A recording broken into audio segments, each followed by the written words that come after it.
Ma'asyiral muslimin, sidang Jumat rahimakumullah.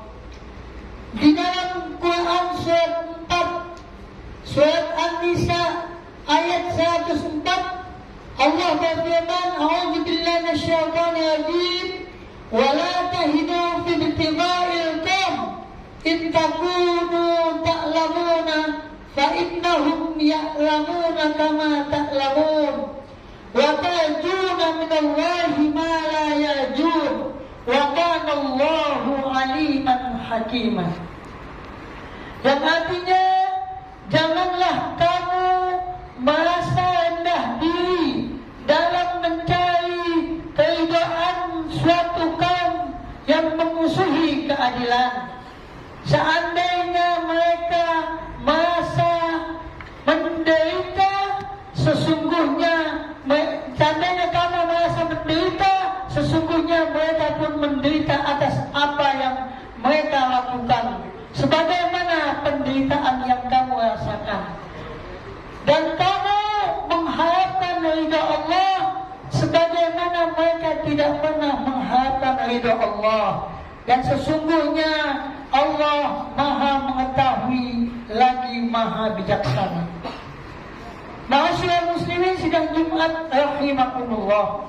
Sebagaimana kita ketahui, manusia itu adalah makhluk yang paling mulia di sisi Allah, yang diciptakan sebagai khalifah, yang diciptakan sebagai pemimpin, yang tertulis di dalam Quran surat 2 ayat 30. Namun demikian, pada waktu yang sama, selain mereka menjadi pemimpin, mereka harus tahu diri bahwa mereka adalah hamba Allah. Mereka adalah hamba penciptanya. Mereka adalah sebagai orang yang diberikan amanah untuk menata bumi ini dengan kebaikan dan keadilan. Oleh sebab itu, semua manusia mengharapkan kebaikan, semua manusia mengharapkan keadilan. Sebagaimana di dalam yang kita yakini Pancasila ada 5 sila. Yang pertama, ketuhanan yang Maha Esa. Yang kedua, kemanusiaan yang adil dan beradab. Yang ketiga, persatuan Indonesia. Yang keempat, kerakyatan yang dipimpin oleh hikmah kebijaksanaan dalam permusyawaratan perwakilan. Dan yang kelima adalah keadilan sosial bagi seluruh rakyat Indonesia. Ketika kita mengetahui adanya hukum yang menaungi negara kita berdasarkan Pancasila itu, kita juga sebagai umat Islam tidak lepas daripada tanggung jawab, tidak lepas daripada memperjuangkan, tidak lepas ingin merasakan keadilan yang telah dinaungi oleh hukum Pancasila tersebut. Apalagi kita sebagai umat Islam yang mempunyai undang-undang yang universal, yang mempunyai undang-undang Al-Quran dan hadis. Taraktu fikum amrayn ma in tamassaktum bihima lan tadillu abada, kitab Allah wa sunnata rasulih sallallahu alaihi wasallam. Aku tinggalkan kepada kalian umat Islam yang mana kalian tidak akan sesat sampai kapanpun ketika kalian berpegang kepada dua perkara tersebut, yaitu kitabullah Al-Quran, yang mana sebagai fungsinya hudal linnas wa bayyinatin minal huda wal furqan. Al-Quran sebagai petunjuk bagi manusia dan sebagai keterangan daripada petunjuk itu, dan sebagai pembeda antara yang hak dengan yang batil. Juga sunnah Rasul. Ketika kita berpegang kepada sunnah Rasul, berarti kita telah menerjemahkan isi daripada Al-Quran. Karena yang membawa Al-Quran tidak lain dan tidak bukan adalah Rasulullah. Beliau yang patut dicontoh sebagai manusia yang paling baik, manusia yang paling adil, manusia yang membimbing manusia ke jalan kebaikan dan keadilan. Oleh sebab itu kita disuruh mengikuti contoh Rasulullah di dalam Quran surat 33 ayat 21. Ma'asyiral muslimin rahimakumullah. Sebagaimana kita ketahui, di dalam trias politika ada 3 lembaga. Yang pertama adalah legislatif, yang kedua eksekutif, yang ketiga yudikatif. Kita ketahui itu semua dalam pelajaran-pelajaran yang kita pelajari di sekolah. Namun yang paling penting bagi kita bukan hanya mengetahui saja, tapi melaksanakan ketentuan yang telah kita pahami demi kebaikan kita dalam bermasyarakat dan dalam bernegara. Ma'asyiral muslimin, sidang Jumat rahimakumullah. Kita tahu kedudukan hakim itu adalah sebagai wakil Tuhan di muka bumi. Kalau menurut filsafat, kalau menurut agama, dan kalau menurut kemanusiaan, hakim adalah seseorang atau satu instansi kehakiman yang patut memegang teguh tentang keadilan.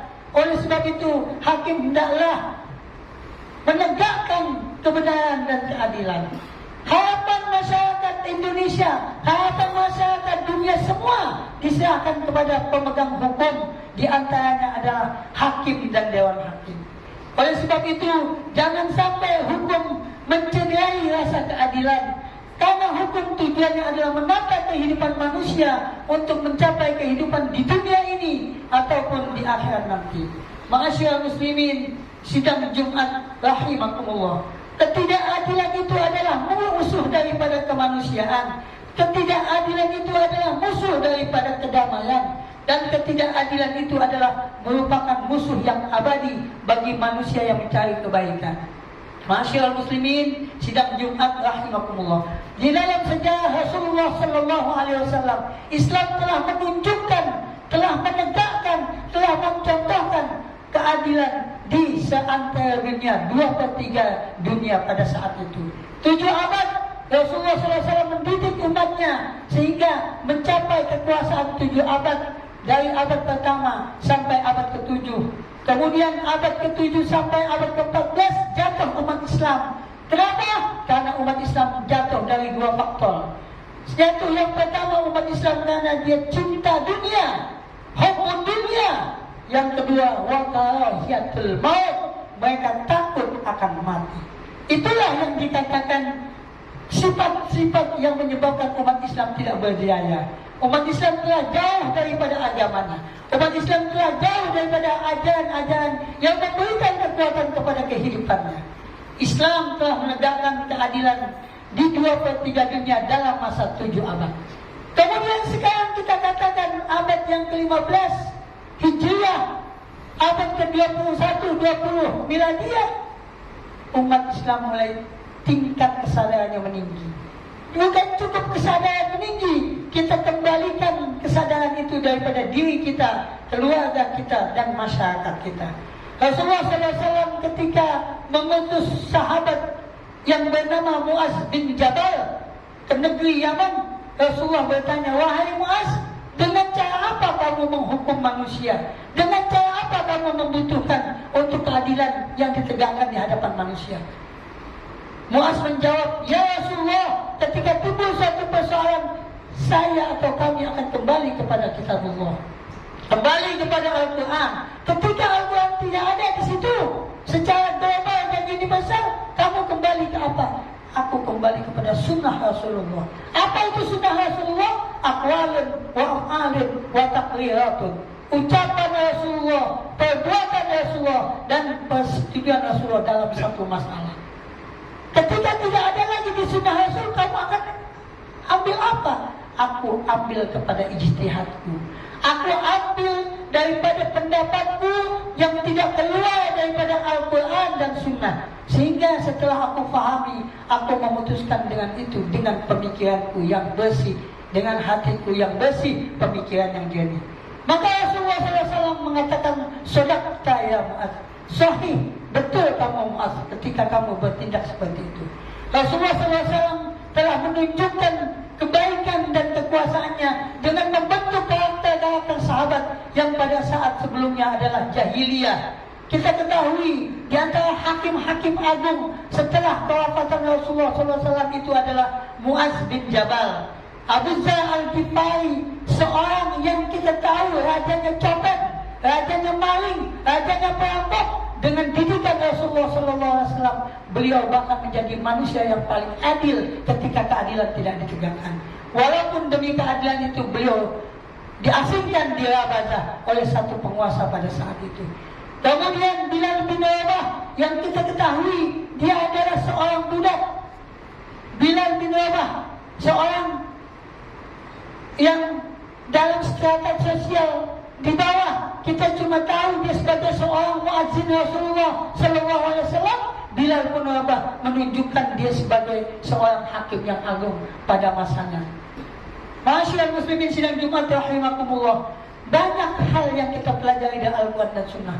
Banyak hal yang kita tahu, dan kalau kita peduli bahwa kita sebagai manusia mengharapkan keadilan, kita sebagai manusia mengharapkan kedamaian, maka semua itu kita serahkan kepada Dewan Hakim di negeri kita untuk menetapkan keadilan dengan sesungguh-sungguhnya, menegakkan keadilan dengan sesungguh-sungguhnya, sehingga kita merasakan nyaman hidup di negara kita berdasarkan Pancasila dan Undang-Undang Dasar 45, dan sebagai umat Islam yang mayoritas yang memperjuangkan kemerdekaan ini dengan titik darah penghabisan, dengan darah dan air mata, semoga dapat dipahami oleh Dewan Hakim dan seluruh masyarakat Indonesia.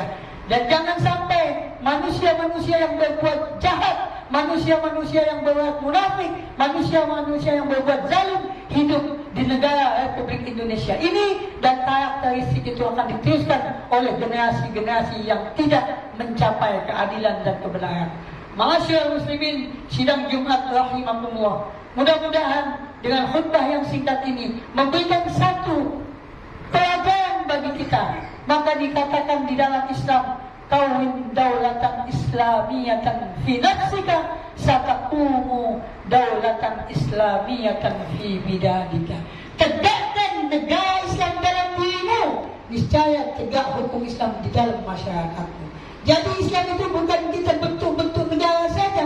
Islam itu adalah rahmatan lil alamin. Islam adalah fleksibel. Islam itu adalah ada di setiap sudut bumi, ada setiap kehidupan manusia, karena Islam itu adalah mengarah kepada kebaikan, kedamaian, saling menghargai, saling menghormati, dan saling membutuhkan. Adanya take and give, adanya saling menghormati, sehingga mencapai rahmatan lil alamin.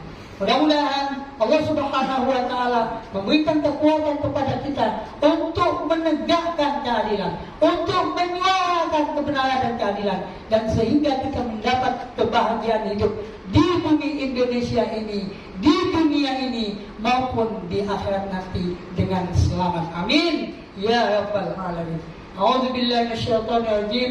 Bismillahirrahmanirrahim. Wal 'asri innal insana lafi khusr illa alladziina aamanu wa 'amilus shalihati wa tawassaw bil haqqi wa tawassaw bis sabr. Barakallahu li wa lakum fil Qur'anil 'azim wa nafa'ani wa iyyakum bima fihi minal ayati wa dzikril hakim wa taqabbala minni wa minkum tilawatahu innahu huwas samiul 'alim.